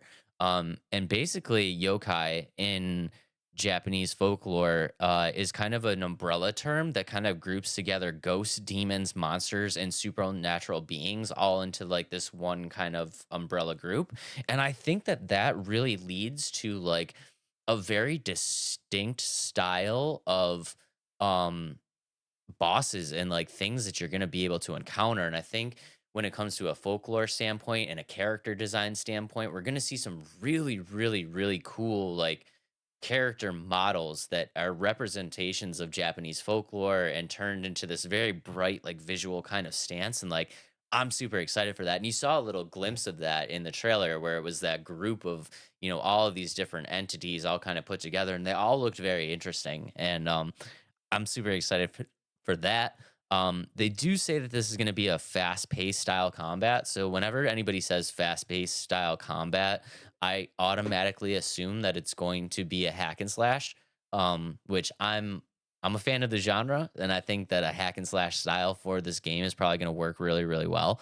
And one thing that they have confirmed is that when you're out in the world and you are being this yokai hunter, basically what's going to happen is you're going to defeat this yokai and then you are going to be able to absorb their powers. So when yeah, so once you like it's almost like a Mega Man style, right? I don't know if you remember, but back in the day, Mega Man style, if you would jump into Mega Man, you would go through a level, you would beat the boss, and then once you beat the boss, you gained their power, and you could figure out a way to like use their power to get you through the rest of the game. And I think this is kind of the same style of gameplay where you're going to run into these like quote unquote bosses. You're going to be able to take them down, absorb their powers, and then figure out how to use their powers to get you through the rest of the game. So I think there's a little bit more to this game than kind of meets the eye. I think that's awesome. So you bring up like the absorption.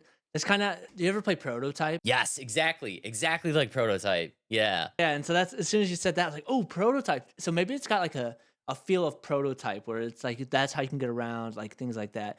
But like just a different style with the traversal wise and the weapons that you'll use. Um, and then even like Prince of Persia Lost Crown had that kind of element where you killed the main boss or you killed like your clone, you got their powers. So that's so cool. I like when games do that. Um, but and I think it's gonna be both. Like it's gonna be kind of a single player and multiplayer game where you'll be able to play with other people, which I think is really cool. It feels like there needs to be a co-op level to this, especially because you're seeing in the trailer that there's multiple. It doesn't look like a single player experience. You see that there's multiple hunters kind of running around together and traversing this environment together. So I mean, I'm gonna say that this is probably a single player experience, but a co-op is probably pretty safe to say it's gonna be included.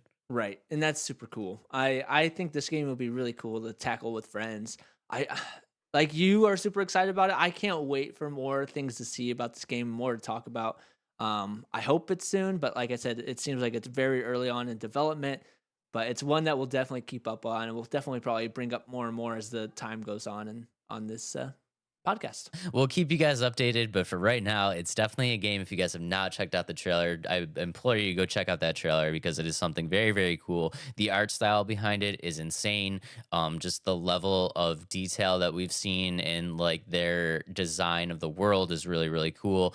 It's bright, it's vibrant. The character design looks like it's going to be great.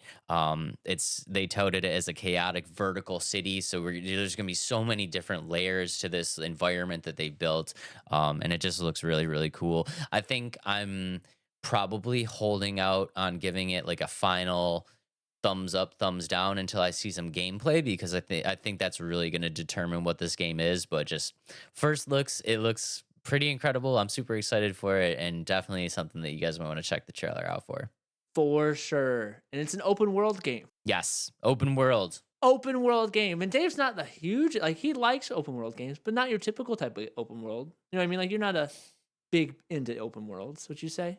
Give me a nice linear with like some Yeah. traversal options. You know my style. You Yeah. know my Yeah, style. I know your style. But I know you've played a lot of open world games, Dave. Tons. Some of the best games ever created have been open world games. Yeah. So, a draft of the best open world games ever. Flip the coin. Boom. I'm 3 of 4 Was today. it- Good job. Let's All go. right. Let's go. Okay. Maybe Well, it's just the season is your season. I know today's my day. I should Yeah. like play the lotto or something. Okay, Yeah. guys, I'm gonna start the draft off right because I think there's only one place to go here. And when we are talking about the greatest open world games of all time, you can't go anywhere else except GTA. Oh, dang it. You can't do it. You can't do it. Yeah. They Well, okay. Which one are you going to pick, though? GTA 5. Okay, good. Yeah, That's where I was going to. GTA 5. I will not take any other GTAs to be. That would be fine. I appreciate that. Yeah. I'll let you have GTA. Don't be so sad. It's okay. You still got. That's a good There's one. still time. Don't give up now. I took your Deadpool, so you took GTA. I'm okay with it. Okay. I got some good ones. I got one that's on my list that you're probably gonna be upset that I take too. So Do it. my first pick is the Arkham City. Bam! How'd I know? How'd I know that was on your I'm list, Dave? so salty right now. Yeah. I should take Yep. Spider-Man just to screw you. Guess what? That's not on my list. Spoiler alert. I'm so mad right now. Arkham's such Go ahead, take Spider-Man. I dare you. No, I'm not doing it. Arkham's such a good Yeah. pick. Okay. Well, guys, you know that it wouldn't be a traditional Dave draft if we didn't say something about soul stuff. So I'm gonna take Elden Ring at my second spot. Elden knew Ring's that a was great coming. open world. It is a really good. It is open a- world. it's a- and It's a very diverse, full open world. It was really well done. it's true. It's true. Even though I never played it, I saw a lot on the open world aspect of it. But I think you'd be pretty disappointed that you didn't take this as your second pick, to be honest. So my second pick is Hogwarts Legacy. That's a good one. Yeah. I thought that would have been on your list too. It was on my list, but I thought it was safe. It's not safe. I played that game. I love that game. I'm so salty right now. Yeah. And I know my next three are safe. I'm not worried about my next three. Maybe. I mean, let's see what happens. Okay, guys. With my next overall pick, we are gonna go back to the Rockstar well, and I'm gonna take Red Dead Redemption. That's a good pick. It's a great pick, not on my list. It's a great open. It's a really good open world. It is really good. Yeah. Really, really good. Rockstar it's just a different level, man. They just take it to a different level all the time. Yeah, they're very good at their open worlds. Yeah. They make them very full and rich. Yeah. Okay. My third pick is. Oh, I might change it up a little bit. My third pick is Dying Light 2.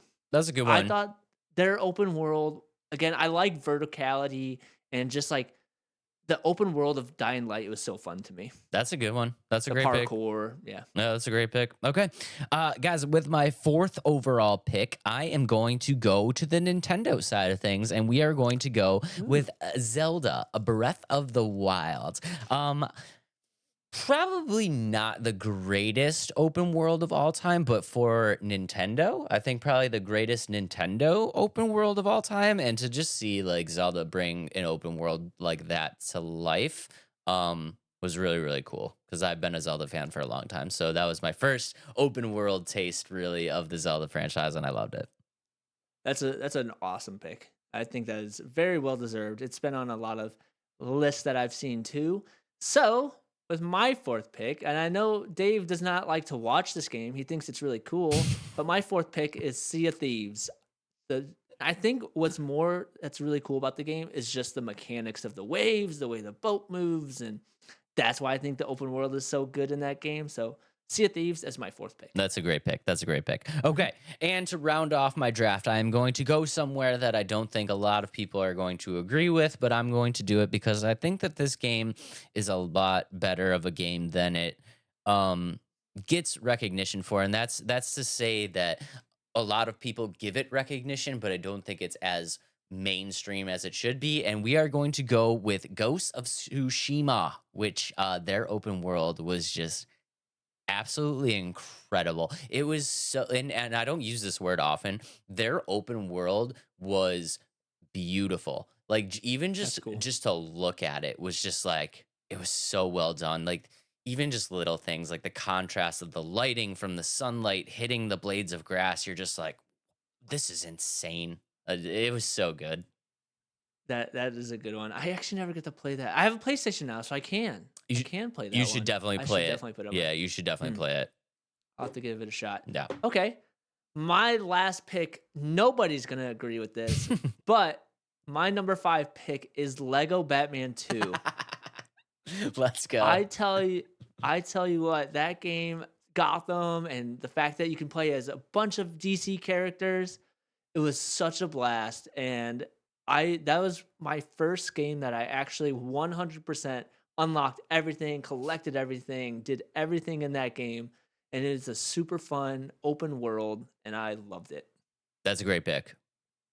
And you ended up with 2 Batman games on your list, which makes me sad. I did. Yeah, you did. I sure did. You did do that. I sure did. Some honorable mentions here. Forza Horizon, they always have really good open world driving games. Yep. Borderlands 2 specifically, I really enjoyed that open world. And then I feel like we're going to get tons and tons of hate because nobody picked Minecraft for the open world, but it's not my favorite open world. Sorry. We are going to get tons and tons of slack on this for number 1, not including Minecraft, which again is a great open world, just not, not Our favorite. Not our favorite. Also, we did not include Skyrim on this list, which definitely is going. Ooh, we're gonna make some people mad. In trouble. Yeah, that needs to be on there, but we didn't do it. And also, The Witcher 3. Witcher 3 really, really nailed the open world concept, and we didn't put it on the list.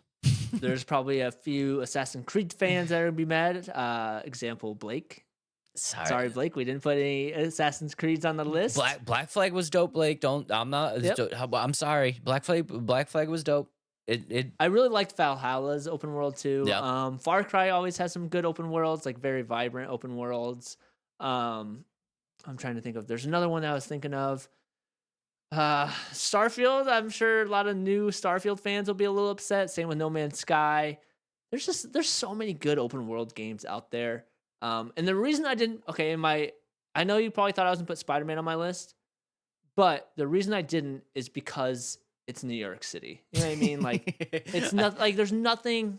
I should have. I mean, you can say the same thing about GTA because like it's based off of Los Angeles, but honestly, like it's based off of New York City. Like that's a real thing. Where I think like the other games that are creative works, like they made those. You know what I mean? Like. I should have. It came out of nothing. I should have remembered your profuse hatred for games taking place in New York City. No, I don't hate it. I just think there's so many games that take place in New York City. But that was my thought process. Is like, it's New York City. Like everybody can make a New York City. It's a big old block. You know what I mean? Like, yeah, no, I get it. I should have known. I should have known that it wasn't going to be on your list. I should have known it was. I love New York City, but too many games. That I should have known. I want a Midwest city. Give us a St. Louis, not Chicago. I just want to redo this so that I also get all of my good picks and I get Arkham. Sorry. Alrighty. Great episode, Dave. That was fun. I won another draft, of course, but that was an awesome episode. We had tons of fun tonight, of course. We always do, but that even more so tonight. Was a great episode. And real quick, I just want to throw out there, and Adam's going to be super excited about this, congratulations to all the Kansas City Chiefs fans.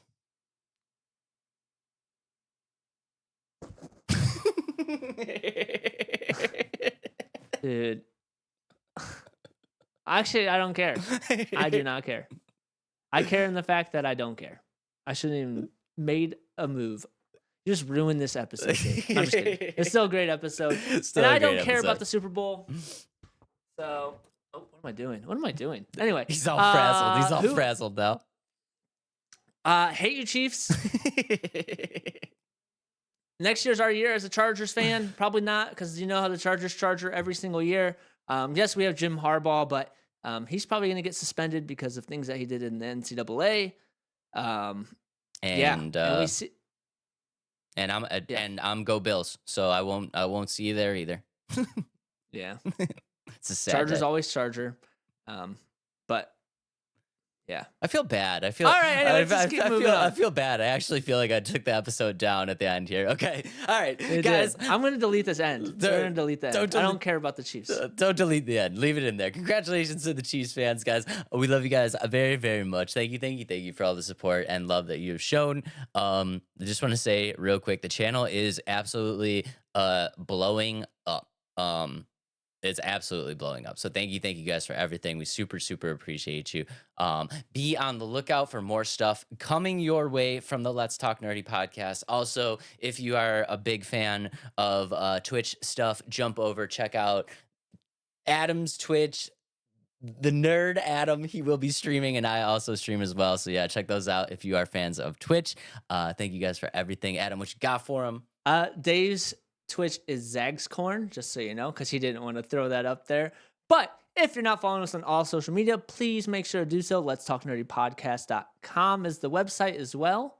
I kind of screwed that up. So check us out on socials at Let's Talk Nerdy Podcast, and then our website at Let's Talk Nerdy Podcast.com. And yeah. Please like and subscribe. Love you guys very, very much. Thank you for everything, and we will see y'all on the next one. Peace out, nerds! So sad. I hate the Chiefs. He's so I sad. hate the Chiefs. He's so I hate the sad. Chiefs. I hate the Chiefs. Yes, I do. Boo!